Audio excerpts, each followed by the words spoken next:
Hey guys, my name is Will Ellis. I'm a public safety diver with the South Hays County Fire Department's dive team. Today I want to talk to you about the full face mask certification as well as proficiency skills you have to demonstrate to actually get that certification. So in this video I'm going to demonstrate the process of switching from a full face mask to your backup regulator and mask as well as back for recovery.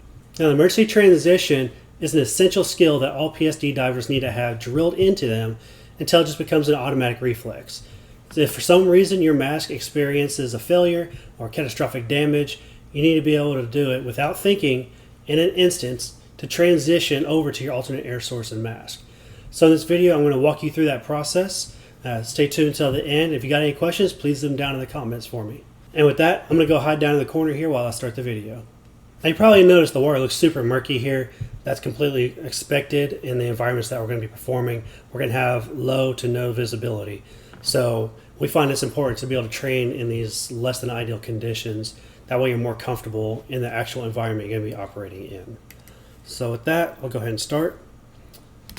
I'm just getting position here, getting ready. My instructor's going to give me the okay symbol to make sure I'm ready to start executing the performance. Alright, so I said I'm good to go. First thing I'm going to do is to fully remove my face mask from my head.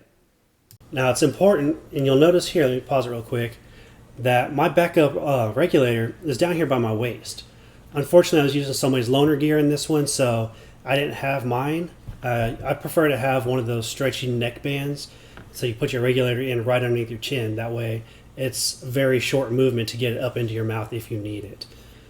So if that's how you're set up, awesome. If not, I highly recommend getting something that'll move it a little closer to your mouth, because that air source, you need to get it in as quick as possible.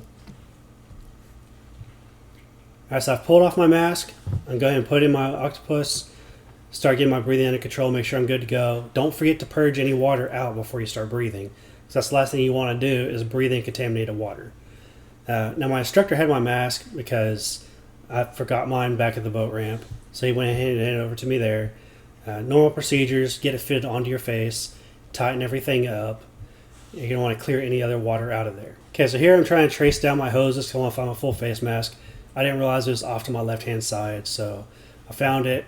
My eyes are open again because I got my mask on, so it's a lot easier to get unentangled. Okay, so now I'm going to loosen up the straps. It's going to be a lot harder to fit that thing back on your head if all the straps are still tightened down. So back those off, take time, make sure everything's set up. Okay, so with the straps loosen up, I'm going to go ahead and pull my mask off at this point. Place the full face mask on your face. Make sure you've got a solid seal across the top of the brow area there. That way as you're exhaling from your octopus, you'll start filling that airspace, so you'll get some of that water out of the way. So when it's time for you to do your full swap, you got less water you got to purge out. So right here, I'm going ahead and purging my regulator to help fill that airspace a little more fast. As soon as you got enough air in there, and you know the water is going to be pretty trivial, go ahead and pull your regulator out, fit the mask the rest of the way on, and take a few moments. Go ahead and tighten up all the straps.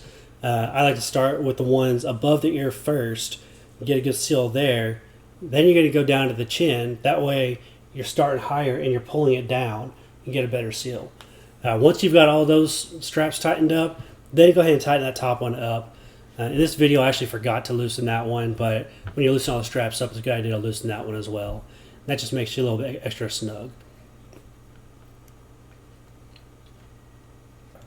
Alright, and with the mask back on, I'm going to go ahead and tidy up my regulator hose. I've got a pocket next to my weight pouch that I'm going to stow it away in. Again, if you got a clip or something around your neck, go ahead and put it back in the place where it needs to be for the rest of your dive. And with that, you're done with everything you need to do for swapping over an emergency from your full face mask to your backup regulator and mask. So there you have it. The swap over is a pretty easy process. Just make sure you stay calm, take slow controlled breaths, don't overthink it. You want to be able to perform this in any environment you're going to operate in. So take your time, make sure you nail down those processes. That way you're not going to have any issues if the emergency ever does arise. So if you found this video helpful, please click that like button for me, consider subscribing, and we'll see you around in the next video.